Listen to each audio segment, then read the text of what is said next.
हम इंसान पिछले 60 लाख सालों से पृथ्वी पर रह रहे हैं। इन 60 लाख सालों में हमारे पूर्वजों ने पृथ्वी पर इतना कुछ होते देखा है जिसे हम सोच भी नहीं सकते हैं। हजारों सभ्यताएं बनी, हजारों खत्म हुई। हमने इवोल्यूशन को करीब से देखा और आज से 2 लाख साल पहले हम विज्ञान के अनुसार आधुनिक मानव बन सके, जिन्हें होमो सेपियंस कहा जाता है। आज हम इतनी ज्यादा तरक्की कर चुके हैं कि अगर हमारे पूर्वज हमें देखें तो किसी भी सूरत में यकीन नहीं कर पाएंगे।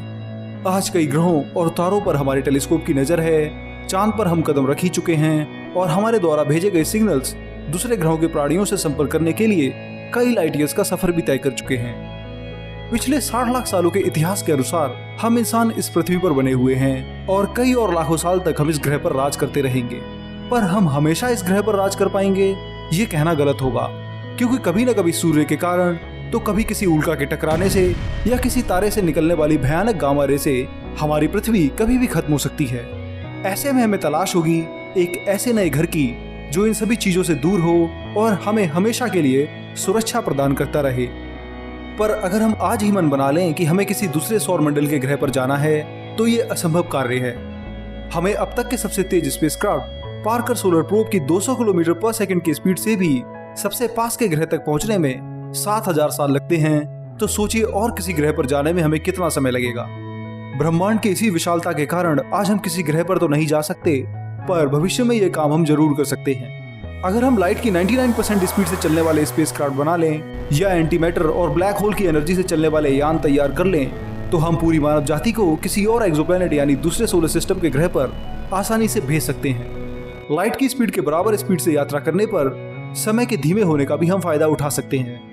अगर हम इन सभी टेक्नोलॉजीज को बना लें तो हम तब तक इस ब्रह्मांड में जीवित रह सकते हैं जब तक इस ब्रह्मांड में बचा आखिरी तारा भी खत्म नहीं हो जाता।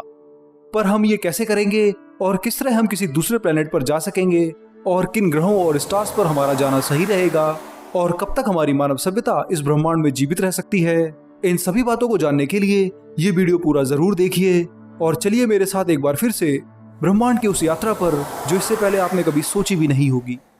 कल्पना कीजिए कि साल 20 लाख 20 चल रहा है और आपको पता चलता है कि जल्दी ही पृथ्वी पर सूर्य की ल्यूमिनोसिटी बढ़ने के कारण बहुत अधिक गर्मी बढ़ने वाली है और पास के ही एक तारे में सुपरनोवा धमाके का खतरा है और आपको उससे निकलने वाली गामा किरणों से बचना है। जल्द ही आपने पृथ्वी को छोड़ने का निर्णय किया और बहुत से इंसानों के साथ आप लाइट की 99% स्पीड से चलने वाले हाइपोथेटिकल स्पेसशिप से दूसरे हैबिटेबल ग्रह को खोजने चल दिए। पर पृथ्वी के नजदीक आपको कोई ऐसा ग्रह नहीं मिला जो किसी स्टार के हैबिटेबल जोन में आता हो और लाइफ को सपोर्ट कर सके। ऐसे में आप ब्रह्मांड में और आगे बढ़ते हैं और एक व्हाइट ड्वार्फ स्टार को देखते हैं। ये स्टार आकार में बहुत छोटा है और बहुत कम हीट रिलीज करता है, पर क्या ये किसी ग्रह पर जीवन को पनपने का मौका दे सकता है? आइए पहले इसे समझ लेते हैं। एक व्हाइट ड्वार्फ स्टार तब बनता है जब एक तारा जिसका मास 8 सूर्यों से कम हो वो अपने अंतिम चरण में पहुंच जाता है। तारे ज्यादातर गैस के बादलों से बनते हैं जिन्हें ग्रेविटी बांधे रखती है। ये हाइड्रोजन को हीलियम में फ्यूज करके चमकते हैं जिससे वे अपने सौरमंडल को ऊर्जा दे पाते हैं।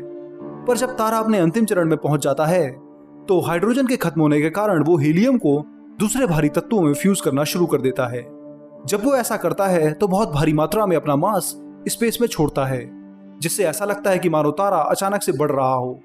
इस तरह के नजारे को वैज्ञानिक प्लेनेटरी नेबुला कहते हैं, जो कि करोड़ों किलोमीटर में फैला हुआ होता है। अपना आधा मास अंतरिक्ष में बहा देने के बाद इस नेबुला के अंदर फिर एक छोटा सा तारा हमें दिखाई देता है जो वास्तव में मरे हुए स्टार की एक कोर होती है। इसी बची हुई कोर को व्हाइट ड्वार्फ स्टार कहा जाता है, जो आकार में पृथ्वी के बराबर होता है पर उसका मास आधे सूर्य जितना होता है। कम आकार और ज्यादा मास होने की वजह से ये व्हाइट ड्वार्फ बहुत ज्यादा डेंस होते हैं। पृथ्वी से तुलना की जाए तो पृथ्वी के आकार का व्हाइट ड्वार्फ स्टार उससे 2 लाख गुना ज्यादा भारी और डेंस होता है। हमारी मिल्की वे गैलेक्सी में करीब 97% तारे ऐसे ही हैं जिनका मास 8 सूर्यों यानी 8 सोलर मास से कम है। यानी जब ये तारे अपने अंतिम चरण में होंगे तो व्हाइट ड्वार्फ स्टार ही बनेंगे। इतने ज्यादा व्हाइट ड्वार्फ स्टार होने के कारण ऐसे में हमें जीवन इन्हीं तारों के आसपास खोजना होगा। हालांकि यहाँ पर ऐसे ग्रहों को खोजना बहुत मुश्किल होगा, पर अगर हमें किसी व्हाइट ड्वार्फ पर इंसानों को बसाना है तो ऐसे व्हाइट ड्वार्फ को खोजना होगा जिसके ग्रह सूर्य और पृथ्वी की तुलना में 75% ज्यादा पास से उसकी परिक्रमा करते हो। आकार में छोटा होने के कारण ग्रहों की दूरी इस तारे के नजदीक ही ठीक रहती है, पर इतनी कम दूरी होने के कुछ फायदे और कुछ नुकसान हैं। व्हाइट ड्वार्फ अरबों सालों तक लगातार समान ऊर्जा रिलीज करते हैं, जिससे कोई भी ग्रह जो इनके चक्कर लगाता हो वो एक स्टेबल और समान ऊर्जा का फायदा उठा सकता है। इससे इन ग्रहों पर जीवन के पनपने और उनके फलने के चांस ज्यादा होंगे। वहीं इन तारों के नजदीक होने के कारण आपका ग्रह टाइटली लॉक भी हो सकता है, जिससे उनकी एक साइड हमेशा तारे की ओर रहेगी तो एक हमेशा उससे दूर अंधकार में। जो साइड तारे की ओर रहेगी वो बहुत गर्म होगी तो दूसरी बहुत बहुत ज्यादा ठंडी। तो ऐसे में जीवन केवल इन दोनों के बीच की टर्मिनेटर लाइन पर ही पनप सकता है। पर अगर हमें कोई ऐसा ग्रह मिल जाए जिसे व्हाइट ड्वार्फ ने अपनी ग्रेविटी के कारण कैप्चर कर लिया हो और वो उसके हैबिटेबल जोन में परिक्रमा लगाता हो, तो भविष्य में इंसान यहाँ बच सकते हैं। आपको जानकर हैरानी होगी कि व्हाइट ड्वार्फ एकमात्र ऐसे तारे हैं जो कई लाखों अरबों सालों तक एनर्जी रिलीज करके जीवित रहते हैं। ये तारे तब भी जीवित रहेंगे जब ब्रह्मांड में सभी आकाशगंगाएं और कई ग्रह खत्म हो जाएंगे। इस समय ब्रह्मांड की जो उम्र है उस उम्र से भी 10 अरब गुना ज्यादा उम्र किसी व्हाइट ड्वार्फ स्टार की ही आंकी गई है। ऐसे में जब पृथ्वी पर सूर्य का खतरा या ब्लैक होल और गामा रे का खतरा होगा तो व्हाइट ड्वार्फ ही हम इंसानों के लिए वो आखिरी घर होंगे जो हमें तब तक जीवन देते रहेंगे जब तक हमारा रहने का मन होगा।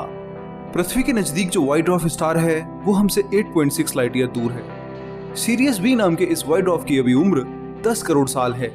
ये सूर्य से 500 गुना कम चमकीला है, पर आकार में छोटा होने के कारण और लगभग सूर्य जितने मास होने की वजह से इसका सरफेस टेम्परेचर 25,000 केल्विन है और आकार पृथ्वी से थोड़ा सा कम है। ये सफेद बौना तारा तब भी ब्रह्मांड में रहेगा जब सूर्य और उसके जैसे अरबों तारे ब्रह्मांड से गायब हो जाएंगे और गैलेक्सीज का कोई वजूद भी नहीं रहेगा। पर व्हाइट ड्वार्फ स्टार के आसपास मानव सभ्यता को बसाने के लिए अभी बहुत समय है। हमारा सूर्य खुद 5 अरब साल तक हमें ऊर्जा देता रहेगा, तो हम तब तक खुद अपने सौरमंडल में रहकर उसके सहारे जी सकते हैं। जब सूर्य अपने अंतिम चरण में होगा तो वो रेड जाइंट स्टार बनकर के पृथ्वी को भी अपने में समा लेगा। ऐसे में सूर्य का हैबिटेबल जोन शनि ग्रह के चंद्रमाओं पर शिफ्ट हो जाएगा। तब हम मानव सभ्यता को यहाँ पर भी बसा सकते हैं। पर भविष्य में यहाँ पर भी सूर्य के द्वारा एक और खतरा पनप सकता है। दरअसल सूर्य का रेड जाइंट फेस कुछ करोड़ों साल तक ही किसी ग्रह और चांद पर जीवन जीने लायक वातावरण बना सकता है। एक स्टडी के मुताबिक शनि ग्रह के चांद पर इस स्टार के द्वारा हैबिटेबल जोन केवल 21 करोड़ साल तक ही रह सकता है। इसलिए जब इतने साल गुजर जाएंगे तो हमें फिर से किसी और जगह पर मानव सभ्यता को बसाना होगा। ऐसे में तब हमें तलाश होगी एक रेड ड्वार्फ स्टार की जो हमें एक ऐसा ग्रह दे सके जहां पृथ्वी की तरह ही जीवन को बसाया जा सके। इस तरह के स्टार्स आकार में सूर्य से बहुत छोटे और कम चमकीले होते हैं। ये अपना फ्यूल बहुत धीरे धीरे खत्म करते हैं, जिस कारण इनकी उम्र सूर्य की तुलना में बहुत बहुत ज्यादा होती है।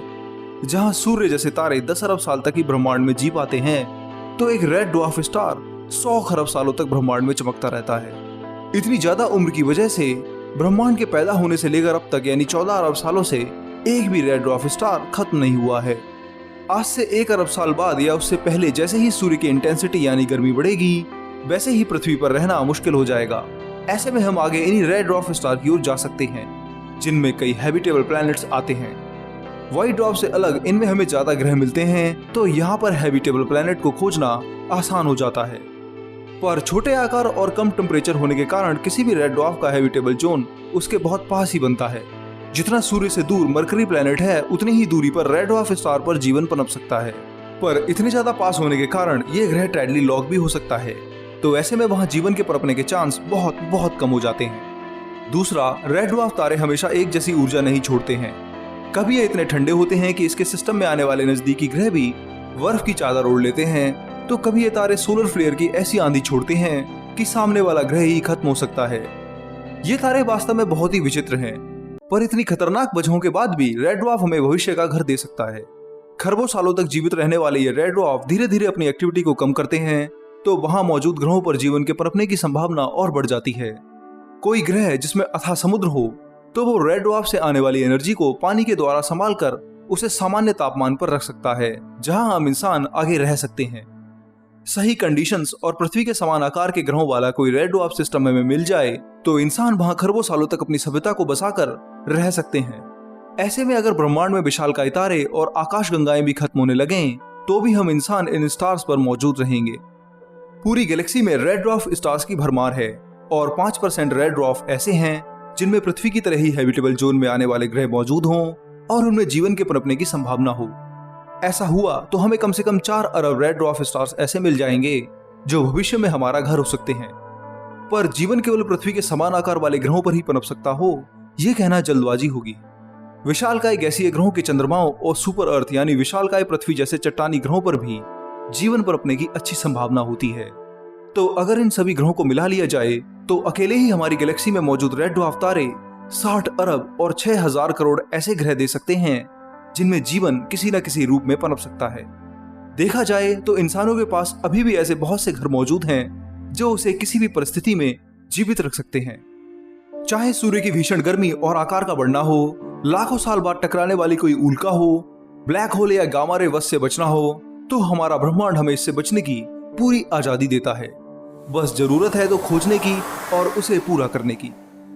दोस्तों, इस वीडियो में इतना ही। ये वीडियो ब्रह्मांड के कुछ तथ्यों पर आधारित था जिसमें हमने जाना कि अगर हम चाहें तो ब्रह्मांड में तब तक जीवित रह सकते हैं और मानव सभ्यता को बढ़ा सकते हैं जब तक इस ब्रह्मांड में मौजूद आखिरी तारा खत्म नहीं हो जाता।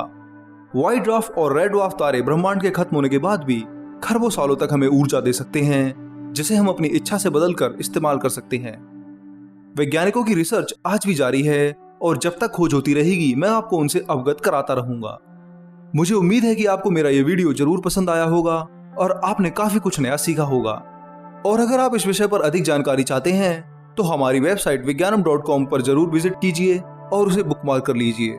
साथ में चैनल को सब्सक्राइब कीजिए और बेल आइकन प्रेस कीजिए। मैं मिलूंगा अगले हफ्ते एक और मजेदार साइंस वीडियो के साथ। तब तक के लिए नमस्कार, धन्यवाद, जय हिंद। आपका दोस्त शिवम।